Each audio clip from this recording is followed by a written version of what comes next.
गरीब और बकरी। एक छोटे से गांव में रामू नाम का एक गरीब किसान रहता था।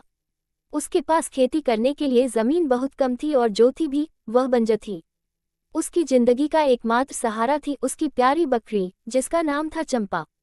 चंपा केवल एक बकरी नहीं थी, बल्कि रामू के लिए परिवार का हिस्सा थी।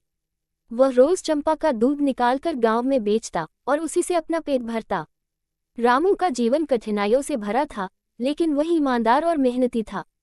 वह कभी किसी से झूठ नहीं बोलता और न ही किसी का बुरा करता। चंपा भी बड़ी समझदार थी। वह खुद रास्ता पहचानती थी, समय पर वापस घर आती और कभी किसी का नुकसान नहीं करती। एक दिन गांव में एक बड़ा मेला लगा। सारे गांव वाले मेला देखने गए। रामू के मन में भी इच्छा हुई कि वह मेले में जाए, लेकिन उसके पास इतने पैसे नहीं थे। उसने सोचा, अगर मैं आज चंपा का दूध नहीं बेचता और उसे खुद पी लेता तो क्या फर्क पड़ता। एक दिन मेला देखने चला जाऊं, थोड़ी खुशी तो मिलेगी। रामू चंपा को लेकर मेले की ओर चल पड़ा। मेले में तरह तरह की चीजें बिक रही थीं, मिठाइयाँ, खिलौने, कपड़े, झूले और जानवरों की खरीद बिक्री। तभी रामू की नज़र एक व्यापारी पर पड़ी जो ऊंची आवाज में कह रहा था, जो भी अपनी बकरी बेचना चाहता है, मैं उससे अच्छा दाम दूंगा। रामू ठिठक गया। उसके मन में एक विचार आया, अगर मैं चंपा को बेच दूं तो कुछ पैसे मिल जाएंगे।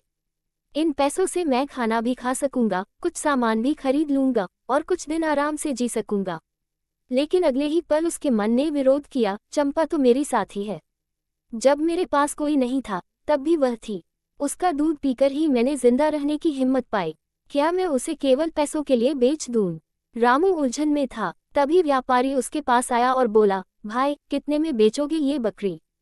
मैं 500 रुपये देता हूँ। 500 रुपये सुनकर रामू की आंखें चमक उठी। उसके लिए ये बहुत बड़ी रकम थी। लेकिन जब उसने चंपा की आंखों में देखा तो उसे अपनी माँ की ममता, अपने पिता की मेहनत और अपनी जिंदगी की ईमानदारी याद आ गई। उसने एक लंबी सांस ली और कहा, माफ कीजिए साहब, ये बकरी बिकाऊ नहीं है। ये मेरी साथी है और साथियों को बेचा नहीं जाता। व्यापारी मुस्कुराया और बोला, बहुत अच्छा कहा भाई, आज के जमाने में ऐसे लोग कम ही मिलते हैं। रामू चंपा को लेकर वापस घर चला गया। रास्ते में उसका मन हल्का था। उसके पास पैसे नहीं थे, लेकिन आत्मा संतुष्ट थी। अगले दिन सुबह जब रामू उठकर बाहर गया तो उसने देखा कि उसके दरवाजे पर एक थैला रखा है। थैले में कुछ खाने का सामान, कुछ कपड़े और एक चिट्ठी थी। तुमने बकरी नहीं बेची, लेकिन इंसानियत को जरूर बचा लिया। ये छोटा सा तोहफा तुम्हारी ईमानदारी के लिए, एक अनजान मित्र। रामू की आंखें भर आईं। चंपा खड़ी थी, अपनी मासूम आंखों से जैसे कह रही हो, मैं जानती थी तुम मुझे नहीं बेचोगे। उस दिन रामू ने समझा कि इंसान की सबसे बड़ी पूंजी उसके रिश्ते और उसकी अच्छाई होती है। वह अमीर नहीं था, लेकिन उस दिन वह खुद को सबसे धनवान समझ रहा था। सीख, ईमानदारी और भावनाओं का मूल्य पैसों से कहीं अधिक होता है। रिश्तों में विश्वास और प्रेम हो तो कठिनाई भी आसान लगने लगती है।